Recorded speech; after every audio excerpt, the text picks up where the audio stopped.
Hello all. അപ്പോൾ നാളെ മുതലാണ് നമ്മുടെ ട്രേഡിംഗ് ചലഞ്ച് സ്റ്റാർട്ട് ചെയ്യുന്നത്. അതായത് ഫണ്ടഡ് അക്കൗണ്ട് ട്രേഡിംഗ് ചലഞ്ച് ആണ്. അപ്പോൾ ഞാൻ അതിന് വേണ്ടി എഡ്യൂക്കേറ്റഡ് ട്രേഡിന്റെ ഫണ്ടഡ് അക്കൗണ്ട് ആണ് സെലക്ട് ചെയ്തിരിക്കുന്നത്. ഫണ്ടഡ് അക്കൗണ്ട് ആണ് ഇതിന് വേണ്ടിയിട്ട് സെലക്ട് ചെയ്തിരിക്കുന്നത്. അപ്പോൾ അക്കൗണ്ട് പർച്ചേസ് ചെയ്യുന്ന വീഡിയോ ഞാൻ അപ്ലോഡ് ചെയ്യാം. അപ്പോൾ അതിന്റെ റൂൾസ് കാര്യങ്ങളൊക്കെ ഞാൻ നോക്കിയിട്ടുണ്ടായിരുന്നു. അതായത് നമുക്ക് ഡെയിലി ഡ്രോ ഡൗൺ 2% ആണ്. ഓവറോൾ ഡ്രോ ഡൗൺ വരുന്നത് 5% ആണ്. പ്രോഫിറ്റ് ലിമിറ്റ് ഉണ്ട്. അതായത് ഡെയിലി പ്രോഫിറ്റ് ലിമിറ്റ് എന്ന് പറയുന്നതും 2% ആണ്.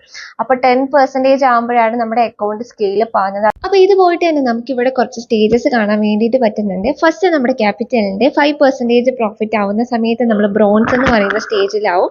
ശേഷം 7.5% ആവുന്ന സമയത്ത് സിൽവറിലാകും.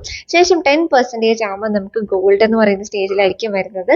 നമുക്കിവിടെ 90% ആണ് പ്രോഫിറ്റ് സ്പ്ലിറ്റ് ഉള്ളത്.